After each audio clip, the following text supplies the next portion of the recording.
This basically confirms the Boston Bruins' next upcoming moves, as multiple reports have come out saying that this team is not just done yet after a multitude of signings that are very underwhelming, and a lot of people are not happy with. Reports have come out revealing the Boston Bruins' next possibilities and what this means going forward for these younger players like Matt Poitras who are trying to crack into a regular NHL lineup. We're going to be breaking it all down here in this video, going over the possibilities and seeing what trades could come over these next few days, weeks, and even months as the NHL regular season gets closer and closer. But before we do jump into this video, ladies and gentlemen, be sure to hit the sub button if you haven't already. As you know, we're on the road to 10K. Got a pit stop at 8K, though, and we're on the way there. Your guys' support's been absolutely incredible over the trade deadline, the draft and free agency, and we're not stopping yet soon. We have so many videos today. It's the second of the day here, and you won't want to miss what we have to bring you over the next few. But let's get straight into this here. First of all, starting off with a quote from Don Sweeney going over the idea, from Michael DeRosa, With this, of course, after these very, underwhelming signings, it's certainly looking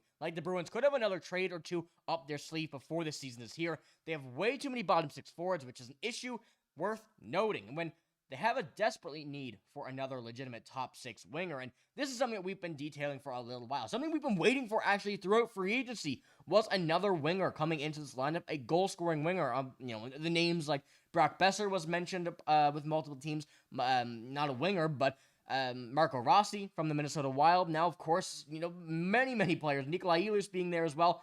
A lot of uncertainty surrounding this Boston Bruins team, and now with the money spent on some more bottom six forwards, they're going to have to make a trade if they want to add to this bottom six, and jumping in throughout all of the moves that they have made, it is very underwhelming. And we can take a look here. This is from Buckpedia, of course, going through the recent signings. Tanner Jeannot, Sean Kuraly, Mike Yassaman, Alex Steves, Jordan Harris, Matai Blumel, one of the positive ones I like here, and Riley Tofty getting an extension here as well. But apart from this, who did we get? Really looking at this, and who else did we get that would actually help this team right now? Who here is going to play among the forwards on a top six role? They're not expecting Matai Blumel to come in here and play that top six role after just being acquired from the Dallas Stars. Although leading the goals last year in the AHL, I believe, with the Texas Stars, he's a guy that, although on a one-year deal, $875K, he's not taking the role of a second-line winger just yet.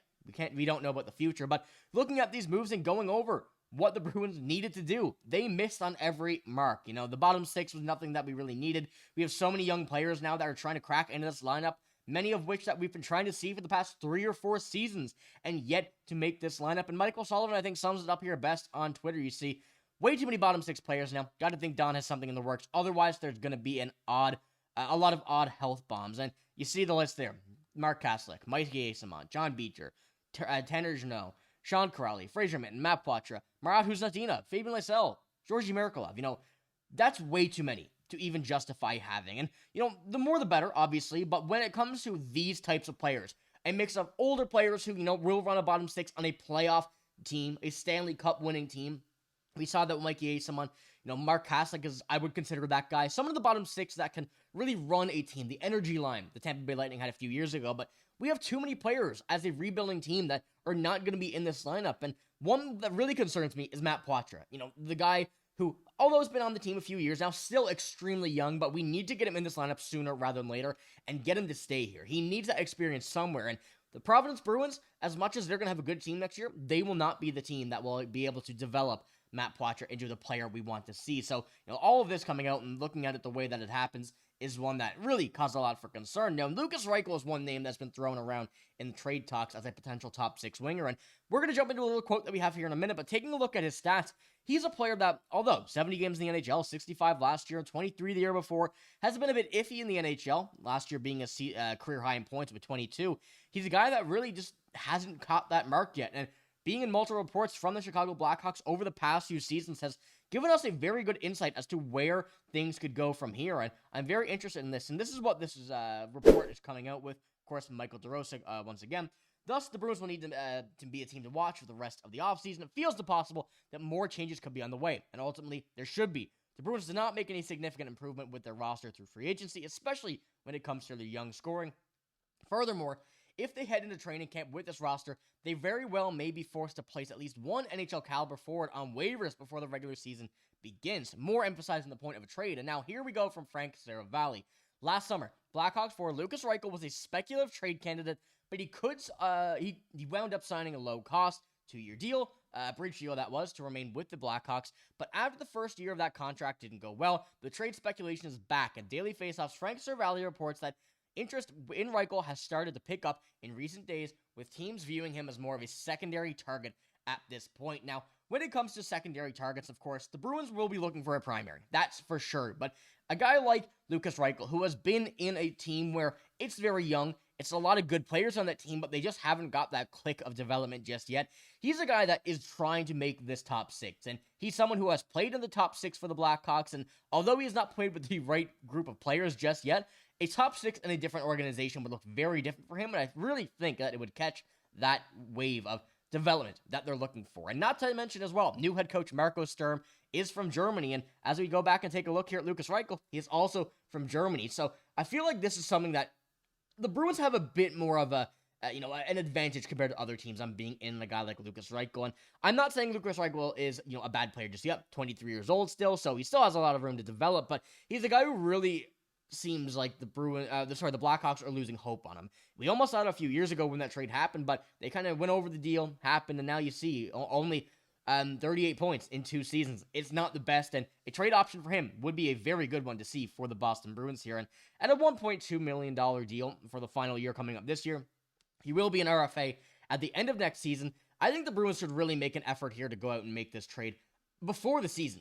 It would give them a bit more room. Trade some guys that you're not going to use. Fabian Lysell, Georgi Merkulov. Those 2 names I'm throwing out there, not saying them in specific, but 2 players like those players who've been in the AHL for years, trying to make an NHL roster, but they're not given the opportunity to even, get into a rhythm to stay or to get sent down. They haven't proved that they can stay there or should get sent down yet. So they need to clear up the prospects, the bottom 6 somehow, clean it up. And I think a guy like Lukas Reichel, who still very young in his development, 23 years old, kind of the same age as all of these players, has the best opportunity for the Bruins at the best price, best development option with Marco Sturm, and also coming in here with the possibility. His ceiling is very, very high, but he's just yet to crack that. And I think that the Bruins are a team that are going to be working on a deal here for Lukas Reichel. Of course, things are just early in this now of this offseason. There's still lots of time, and I think that Frank Cervalli was right on this as talks begin to kind of escalate once again. But we have some more reports coming out here, and as we look at the offense, we know there are some holes here right now. Of course, the top 6 winger, Victor Arvidsson, traded from the Edmonton Oilers, could fit in there. I'm not going to say he is the right option, but he is an option if desperately needed would work. But the Bruins have also had talks about trading internally. Pavel Zacha has been a name that, according to David Pastrnak, has been thrown out there, listening to trade calls before the draft, and reports are saying that that still is the case. Now, a guy like Pavel Zacha, who is in this lineup already, a center, can play the wing as well. Him and Middlestat were actually swapped on this Puckpedia lineup earlier the week, and looking at this now, this would be an option to trade another winger. You give yourself a very big hole already in needing a top 6 winger, and then you trade Pavel Zacha, you're in need for another one. So unless you can get a winger for Zacha, is a very risky option for the Boston Bruins. As you get rid of Zacha, that's another winger gone. Then you go back from just needing 1 top 6 winger to 2. It does give you the option, however, to move some of these young centermen up. Of course, if you keep Middlestat on the wing, you move, let's just say, could be a crazy move, but James Higgins, player that likely will be back with Boston College, but there's still a possibility he's with the Bruins. Either him, Poitras, someone that is a young player in the middle here would work out very well in the middle. So there is an option there of trading Pavel Zacha. I think it's a bit of a risky one, but there could be works around that. So let me know what you think about the Bruins process. Do you think a trade like someone of a Lukas Reichel perhaps could be in the works here? I think that someone like that is what they're looking for.